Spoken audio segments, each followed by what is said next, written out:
မင်္ဂလာပါခင်ဗျာကျွန်တော်ရဲ့ YouTube channel မှာကြိုဆိုလိုက်ပါတယ်မိတ်ဆွေတို့ကိုဒီဗီဒီယိုဖိုင်လေးမှာဘုသူဒ္ဓဖြစ်မျှဝေပေးချင်တာကတော့ Autogear အမျိုးအစားတွေနဲ့ပတ်သက်ပြီးတော့မိတ်ဆွေတို့ကိုဘုသူဒ္ဓဖြစ်မျှဝေပေးချင်တာပဲဖြစ်ပါတယ်ကားရဲ့ transmission စနစ်မှာ manual gear ရဲ့ Autogear ရဲ့ဆိုပြီးတော့အသုံးပြုကြတာပဲဖြစ်ပါတယ်အဲ့ဒီထဲကမှ Autogear တွေမှာအမျိုးအစားတွေအများကြီးပဲရှိပါတယ်ခြေခံအားဖြင့်အသုံးပြုတဲ့ Autogear အမျိုးအစား၅မျိုးကိုဒီဗီဒီယိုဖိုင်လေးမှာမိတ်ဆွေတို့ကိုဘုသူဒ္ဓဖြစ်မျှဝေပေးချင်တာပဲဖြစ်ပါတယ်ဒါကတော့ Autogear အမျိုးအစား၅မျိုးပဲဖြစ်ပါတယ်နံပါတ်1 ADM လို့ခေါ်တဲ့ Automatic Manual Transmission နံပါတ်2 CVT လို့ခေါ်တဲ့ Continuous Variable Transmission နံပါတ်3ကတော့ DCT လို့ခေါ်တဲ့ Dual Clutch Transmission နံပါတ်4ကတော့ Torque Converter အမျိုးအစားဖြစ်တဲ့ ED Transmission နံပါတ်5ကတော့ Intelligent Manual Transmission တို့ပဲဖြစ်ပါတယ်ဒါဆိုရင်တစ်ခုချင်းစီကိုသေးသေးလေ့လာကြည့်ကြရအောင်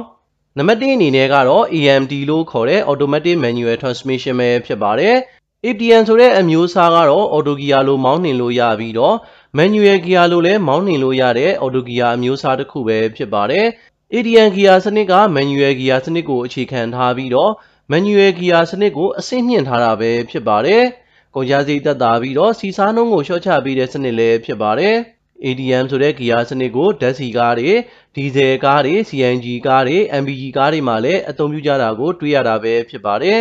နံပါတ်2အနေနဲ့ကတော့ CVT အမျိုးအစား Autogear ပဲဖြစ်ပါတယ် CVT ဆိုတာကတော့ Continuously Variable Transmission ဆိုတဲ့အမျိုးအစားပဲဖြစ်ပါတယ်ဘက်ကျိုးနဲ့လည်ပတ်တဲ့အမျိုးအစားပဲဖြစ်ပါတယ် CVT gear ကိုလည်းလက်ရှိကားဈေးကွက်မှာတွင်တွင်ကျယ်ကျယ်အသုံးပြုနေကြတာပဲဖြစ်ပါတယ်ဥမာအနေနဲ့ Toyota ရဲ့ Beta တွေ Toyota ရဲ့ Camry တွေ Toyota Corolla တွေမှာဆိုလို့ရှိရင်တော့ CVT gear စနစ်ကိုအသုံးပြုကြသလို Honda ကားတွေ Nissan ကားတွေ Mazda တွေ Mitsubishi တွေအစရှိတဲ့ကားတွေမှာဆိုရင်လည်း CVT စနစ်ကိုအသုံးပြုလာကြတာပဲဖြစ်ပါတယ် CVT gear ရဲ့အားနည်းချက်တစ်ခုကတော့အထနှီးတာပဲဖြစ်ပါတယ်ဒါပေမဲ့ gear ချိန်တာကအရန်ကိုညင်သာပြီးတော့ gear ချိန်သွားမှန်းကိုလုံးဝမသိတာစီတာပဲဖြစ်ပါတယ်ဒါအပြင် CVT gear ကစီစားကိုလည်းတက်တာစီတာပဲဖြစ်ပါတယ်ဒါပေမဲ့ CVT gear ကားတွေကိုမောင်းနေတဲ့အခါမှာလီဗာကိုနင်းကန်ပြီးတော့နင်းနေဆိုရင်တော့စီစားမှာပဲဖြစ်ပါတယ်ဂီယာကဖြည်းဖြည်းချင်းချိန်သွားတာဖြစ်တဲ့အတွက်ကိုလီဗာကိုမှီးနှင်းပြီးတော့မြင်းပြီးတော့နင်းရမယ်နင်းပြီးတော့မှဂီယာချိန်တာကိုစောင့်ပြီးနင်းနေဆိုလို့ရှိရင်တော့စီစားကိုလည်းတော်တော်လေးတက်တာစီတာပဲဖြစ်ပါတယ်နံပါတ်3အနေနဲ့ကတော့ DCT လို့ခေါ်တဲ့ Dual Clutch Transmission ပဲဖြစ်ပါတယ် DCT gear စနစ်ကို DFG လို့လည်းခေါ်ပါတယ် DFG ဆိုတာကတော့ Direct Shift Gear Box လို့လည်းခေါ်ကြတာပဲဖြစ်ပါတယ် DCT စနစ်ကတော့နည်းပညာပို့ပြီးတော့မြင့်တဲ့ Autogear စနစ်တစ်ခုပဲဖြစ်ပါတယ် DCT စနစ်ကတော့ gear ချိန်ညင်သာမှုနဲ့ချောမွေ့စေဖို့အတွက်ကိုနှစ်ထပ်ကလပ် dual clutch ကိုအသုံးပြုထားတာပဲဖြစ်ပါတယ် DCT စနစ်အတွက်ကတော့ twin clutch ကိုအသုံးပြုပြီးတော့ DFG စနစ်အတွက်ကတော့ one clutch ကိုအသုံးပြုကြတာပဲဖြစ်ပါတယ် manual gear ကထက်စီစားသက်သာစေလို့ Autogear လို့ gear နံပါတ်တွေကိုလိုသလိုပြောင်းလဲပြီးတော့အသုံးပြုလို့ရတာပဲဖြစ်ပါတယ်ကားရဲ့စီယာတွေမှာဆိုရင် gear ချိန်ဖို့အတွက် pedal shifter တွေပါဝင်တာပဲဖြစ်ပါတယ်ဒီနှစ်3လေးကိုပြောင်းလဲလို့ရတဲ့ pedal shifter တွေပါဝင်တာပဲဖြစ်ပါတယ်ဒါကတော့ DCT အမျိုးအစား Autogear ပဲဖြစ်ပါတယ်နံပါတ်4အနေနဲ့ကတော့ Torque Converter အမျိုးအစား Autogear ပဲဖြစ်ပါတယ်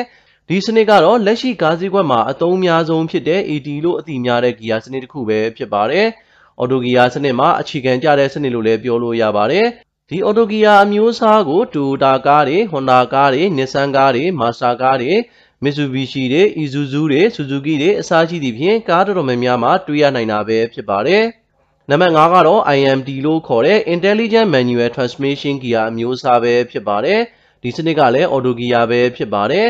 IMT gear စနစ်မှာကတော့ gear တန်ပုံစံက manual gear တန်ပုံစံဖြစ်ပြီးတော့ကလပ်လုံးဝပါဝင်မှာမဟုတ်ပါဘူး Autogear ကားတွေလိုပဲကလပ်လုံးဝမပါဝင်မှန်းနဲ့ brake နဲ့ lever သာပါဝင်မှာပဲဖြစ်ပါတယ်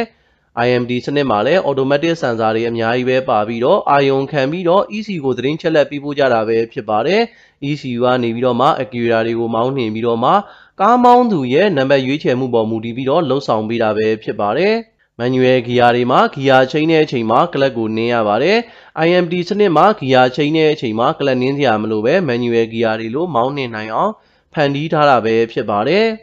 ဒါကတော့ Autogear စနစ်မှာအခြေခံအားဖြင့်အသုံးပြုကြတဲ့စနစ်တွေပဲဖြစ်ပါတယ် Autogear ကားတွေမှာ auto စီကိုတော့လုံးဝမှားယွင်းလို့မရပါဘူးဒါအပြင် Autogear ဘောက်တွေကကားမောင်းတဲ့သူကိုတတန်းတတာရှိအောင်လှုပ်ဆောင်ပေးထားတာဖြစ်တဲ့အတွက် control စနစ်တွေကလည်းများစွာပါဝင်တာပဲဖြစ်ပါတယ် ဒါကြောင့်မို့ Autogear ကားတွေကိုမောင်းနှင်တဲ့အခါမှာအသုံးပြုပုံမှန်ကန်မှုလည်းလိုအပ်ပါတယ်။ဒါအပြင်ပုံမှန် maintenance လုပ်ဖို့လည်းလိုအပ်တာပဲဖြစ်ပါတယ်။အဓိကကတော့ Auto စီကိုပုံမှန်လဲလှယ်ပေးဖို့လိုအပ်သလိုမှန်ကန်တဲ့ Auto စီကိုလည်းလဲလှယ်ပေးဖို့လိုအပ်တာပဲဖြစ်ပါတယ်။မိတ်ဆွေတို့ဒီဗီဒီယိုဖိုင်လေးမှာဘူးတူတာဖြစ်မျှဝေပေးခဲ့တာကတော့ Autogear အမျိုးအစားတွေနဲ့ပတ်သက်ပြီးတော့မိတ်ဆွေတို့ဘူးတူတာဖြစ်မျှဝေပေးခဲ့တာပဲဖြစ်ပါတယ်။ကျွန်တော်ရဲ့ဗီဒီယိုဖိုင်လေးကိုအဆုံးထိကြည့်ရှုပေးတဲ့အတွက်ကျေးဇူးအများကြီးတင်ပါတယ်ခင်ဗျာ။